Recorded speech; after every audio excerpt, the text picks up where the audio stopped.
नमस्कार साथियों,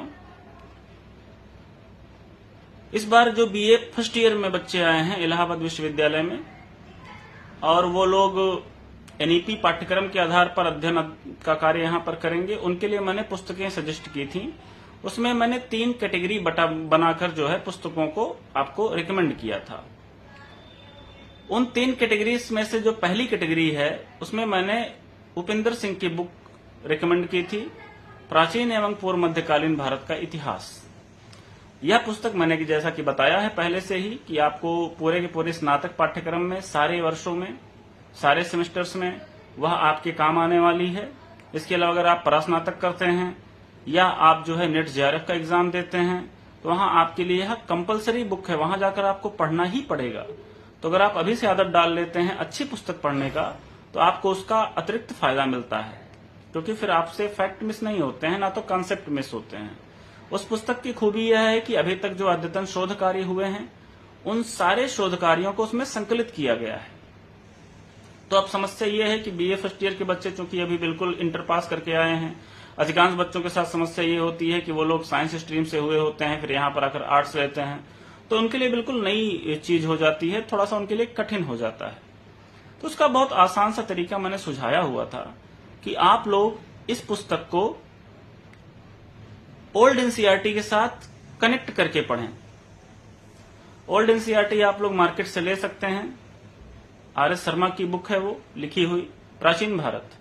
जिनको ओल्ड एनसीईआरटी नहीं मिलती है वो लोग उन्हीं के द्वारा लिखी गई एक पुस्तक प्राचीन भारत का इतिहास उसको ले सकते हैं, ऑक्सफोर्ड पब्लिकेशन से छपी हुई है वो। तो उस पुस्तक के साथ जब आप मिला के पढ़ेंगे तो आपको इजीली डाइजेस्ट होना स्टार्ट हो जाएगा। मसलन जैसे अगर आप उदाहरण के लिए देखते हैं हम कि आपको पढ़ना है मौर्य साम्राज्य का इतिहास, तो मौर्य साम्राज्य के इतिहास को सीधे सीधे यहां पर उस तरह से नहीं लिखा गया है, और आपको यहां पर जब एनसीईआरटी उठाते हैं आप ओल्ड एनसीईआरटी, उसमें जो आर.एस. शर्मा की बुक है उसमें बहुत सरल भाषा में, साधारण भाषा में उस पूरे के पूरे राजवंश के इतिहास के कॉन्सेप्ट को समझाया गया है। आप पहले उसको पढ़ लीजिए, उसके बाद है इसको देख लीजिए। यह है आपका प्राचीन एवं पूर्व मध्यकालीन भारत का इतिहास पाषाण काल से 12वीं शताब्दी ईस्वी तक।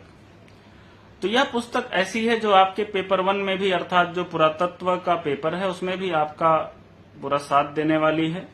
अब इसमें अगर आप पलट के आप 7वें अध्याय पे जाएंगे तो इसमें लिखा हुआ है राजसत्ता और धर्म सत्ता, धम्म सत्ता यहां लिखा गया है, जो कि एक प्राकृत भाषा का जो है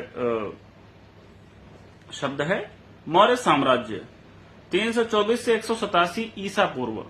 अब इसमें संवत संपू ये लिखा हुआ है, तो इसका कोई मतलब नहीं, परेशान होने की आवश्यकता नहीं है। इसका मतलब होता है ईसा पूर्व।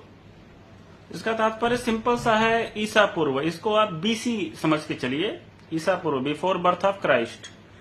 अब यह पुस्तक, इसकी खासियत यह है, इसकी खूबी यह है कि इसमें सांस्कृतिक पक्षों को, आर्थिक पक्षों को, सामाजिक पक्षों को ज्यादा उभारा गया है। इसमें राजनीतिक बातें कम मिलती हैं।